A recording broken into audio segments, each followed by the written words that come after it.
वो रात जब मौत ने मेरा दरवाजा खटखटाया था, बाहर से किसी औरत की छम छम की आवाजें आ रही थीं। मैंने खिड़की से बाहर झांका तो वहां कोई नहीं था, लेकिन अगले ही पल मुझे अपनी छाती पर 4 खरोंच के निशान महसूस हुए और तभी दरवाजे के बाहर से एक फुसफुसाहट आई। आज रात मैं फिर आऊंगी समर। दरवाजे के बाहर से आई उस फुसफुसाहट ने समर के खून को बर्फ की तरह जमा दिया। वह आवाज इतनी स्पष्ट और बर्फीली थी कि समर की रीढ़ की हड्डी में सिहरन दौड़ गई। उसने अपने हाथ में पड़ी टॉर्च को एक हथियार की तरह कसकर पकड़ा और एक झटके में कमरे का दरवाजा खोल दिया। बाहर कोई नहीं था, सिर्फ डाक बंगले का लंबा और सीलन भरा अंधेरा गलियारा था जहां सन्नाटा पसरा हुआ था। समर की सांसें तेज चल रही थी। उसने अपनी छाती पर बने उन 4 खरोंच के निशानों को देखा जो अब काले पड़ रहे थे। तकिए के पास रखा बेला का फूल अभी भी अपनी महक छोड़ रहा था, जो इस बात का सबूत था कि बीती रात जो कुछ हुआ वो कोई मतिभ्रम नहीं बल्कि एक खौफनाक हकीकत थी। समर तुरंत रसोई की तरफ भागा। वहां भैरव काका मिट्टी के चूल्हे पर चाय बना रहे थे। काका की पीठ समर की तरफ थी। काका, समर लगभग चीखते हुए बोला। भैरव काका ने बहुत इत्मीनान से मुड़कर समर को देखा। उनकी आंखों में कोई हैरानी नहीं थी बल्कि एक गहरी उदासी और चिंता थी। उनकी नजर सीधे समर की खुली शर्ट और उसकी छाती पर बने खरोंच के निशानों पर गई। उसने तुम पर अपनी मुहर लगा दी है बाबूजी। भैरव काका की आवाज भारी थी। मैंने कहा था ना, रात के तीसरे पहर में खिड़की मत खोलना, लेकिन शहर के पढ़े लिखे लोग कहां मानते हैं। वो क्या थी काका? और रात को मुझे बचाया किसने? समर का वैज्ञानिक दिमाग अब पूरी तरह से हार मान चुका था। भैरव काका ने चूल्हे से एक लकड़ी निकाली और समर को पास पड़ी एक पुरानी कुर्सी पर बैठने का इशारा किया। उन्होंने एक कोने से एक पुराना और अजीब सी आकृतियों वाला शंख निकाला। यह गुरु गोरखनाथ के एक सिद्ध शिष्य का दिया हुआ शंख है बाबूजी। कल रात जब मैंने जंगल में घुंघरूओं की आवाज सुनी तो मैं तभी समझ गया था कि तुम्हारा सम्मोहन शुरू हो चुका है।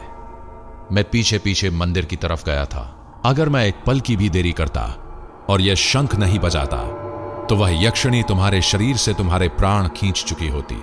तुम आज सुबह का सूरज नहीं देख पाते। समर ने कांपते हाथों से पानी का गिलास उठाया। लेकिन काका, यक्षिणियां तो कुबेर की सेविकाएं होती है। वे खजाने की रक्षा करती है। वे इंसानों का खून क्यों पीती हैं? भैरव काका ने गहरी सांस ली और मायागढ़ के उस काले अतीत का पन्ना खोला जो सदियों से इस जंगल में दफन था। आज से करीब 300 साल पहले की बात है। काका ने धीमी और रहस्यमयी आवाज में बताना शुरू किया। यह मायागढ़ आज जैसा वीरान नहीं था, बल्कि यहां एक बहुत प्राचीन कुबेर मंदिर हुआ करता था जिसके नीचे अथाह स्वर्ण और मणि रत्न दबे हुए थे। उस खजाने की रक्षक एक अलौकिक यक्षिणी थी जिसका नाम था चंद्रिका। चंद्रिका पवित्र थी और वो देवी के समान थी। वो केवल खजाने की रक्षा करती थी बल्कि किसी को भी नुकसान नहीं पहुंचाती थी। लेकिन इंसान का लालच बहुत बुरा होता है। उस वक्त यहां के राजा विक्रम सिंह को उस खजाने का पता चल गया। राजा ने अपनी सेना के साथ मंदिर पर धावा बोल दिया, लेकिन चंद्रिका के मायाजाल के सामने पूरी सेना अंधी हो गई। राजा समझ गया कि शक्ति से इसे नहीं जीता जा सकता। तब उसने असम के कामरूप से एक भयानक अघोरी तांत्रिक को बुलवाया। काल भैरव, काले भैरव काले जादू का ज्ञाता था।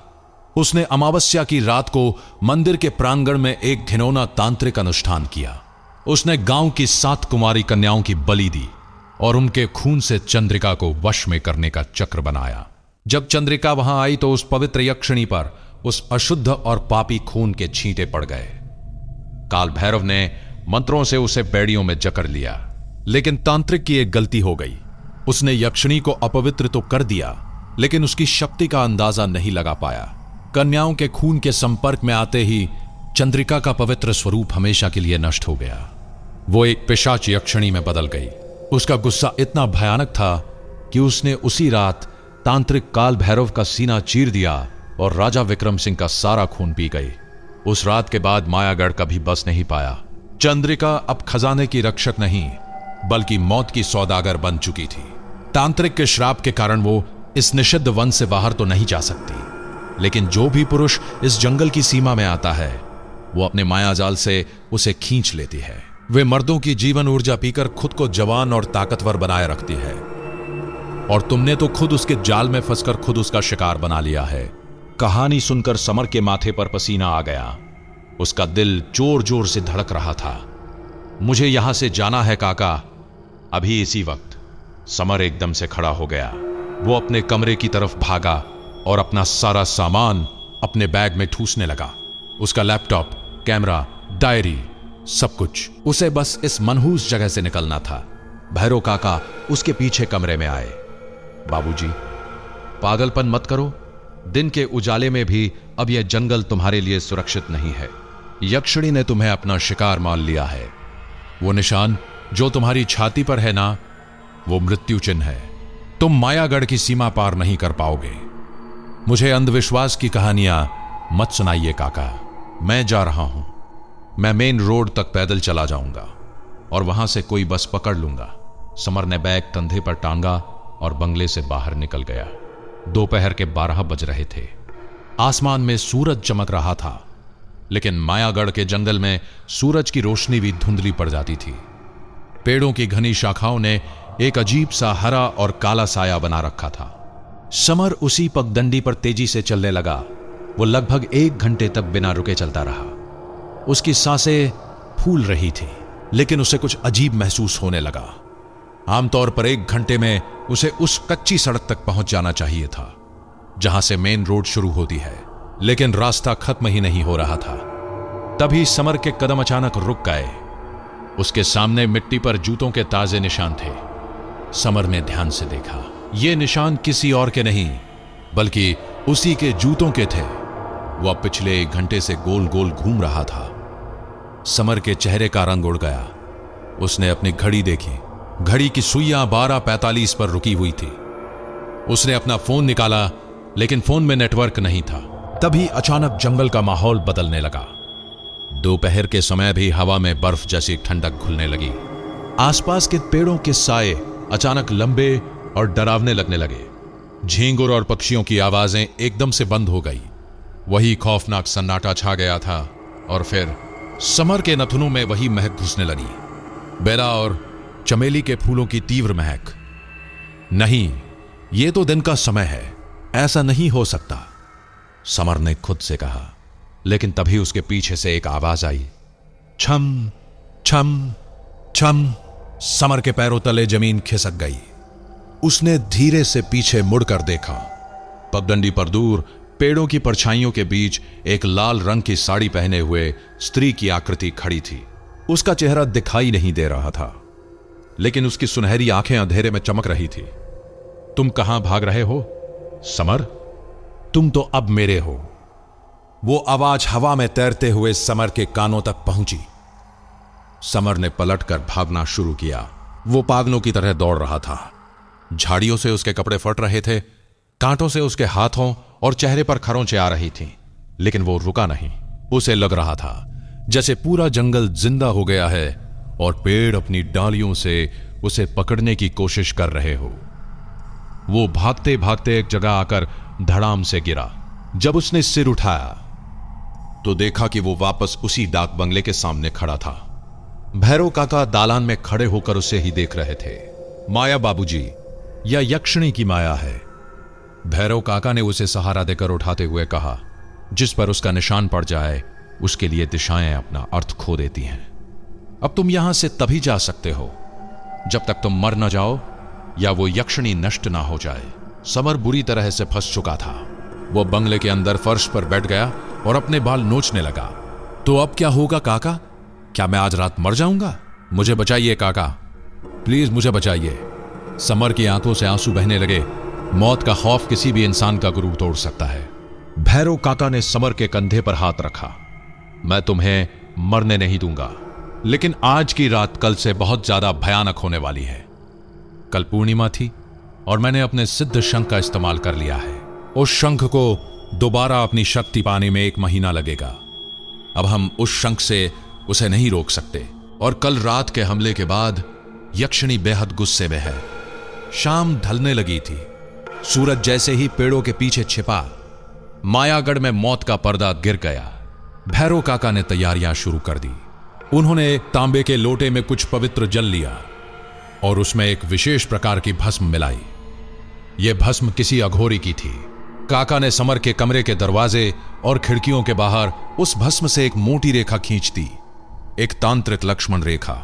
इसके बाद उन्होंने समर की दाहिनी कलाई पर एक लाल रंग का रक्षा सूत्र बांधा, जिसे उन्होंने कामाख्या देवी के सिंदूर में रंगा था। बाबूजी, बात ध्यान से सुनो, काका ने सख्त लहजे में कहा। रात को चाहे जो हो जाए, चाहे आसमान टूट पड़े, तुम्हें इस कमरे के अंदर रहना है। भस्म की यह रेखा उसे अंदर नहीं आने देगी, लेकिन वो एक मायावी है। वो तुम्हारे दिमाग से खेलेगी। वो तुम्हें भस्म की रेखा पार करने पर मजबूर करेगी।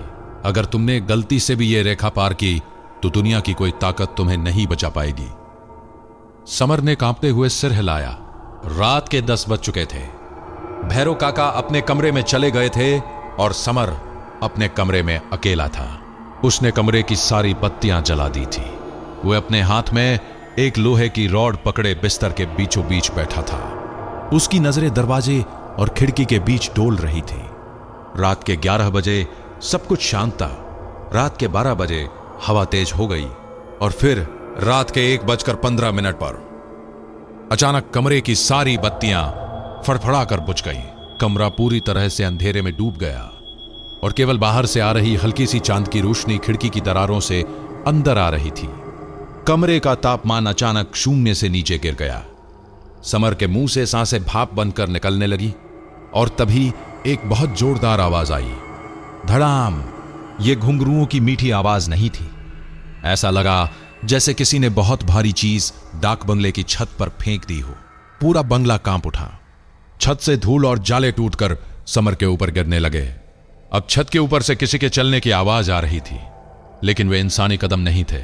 ऐसा लग रहा था जैसे कोई भारी जानवर अपने लंबे और नुकीले नाखूनों से छत को खुरचता हुआ चल रहा हो।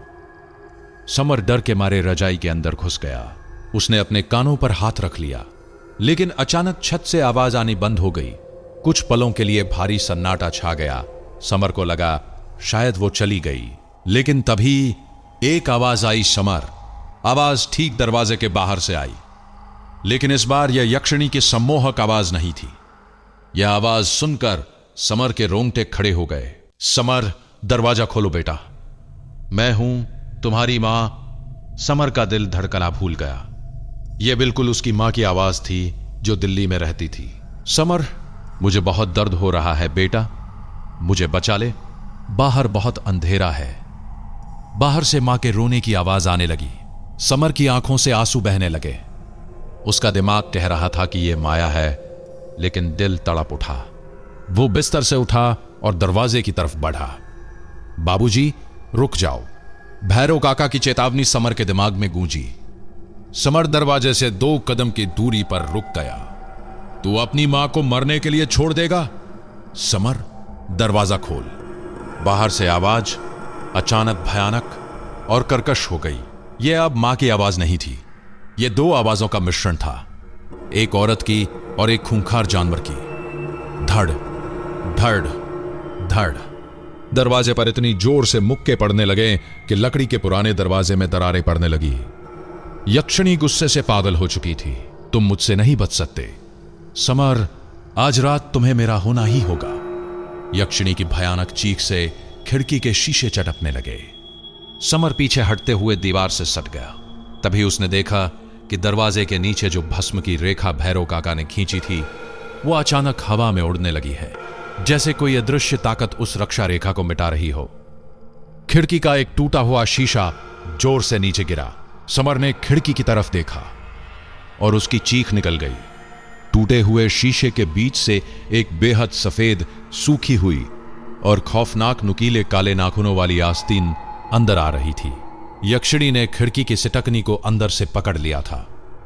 रक्षा रेखा टूट रही थी और मौत समर के कमरे में दाखिल होने वाली थी। यदि आप जानना चाहते हैं कि समर इस हमले से कैसे बचेगा और यक्षिणी का सामना करने के लिए वो और काका क्या कदम उठाएंगे, आगे की कहानी जानने के लिए देखते रहे यक्षिणी मेरे प्यारे दोस्तों, वीडियो अच्छा लगा हो तो कमेंट में हमें जरूर बताएं, ताकि हमें भी पता चले कि लोग मेरे कहानी को कहां से सुन रहे हैं। और वीडियो पसंद आए तो हमें सब्सक्राइब जरूर करें।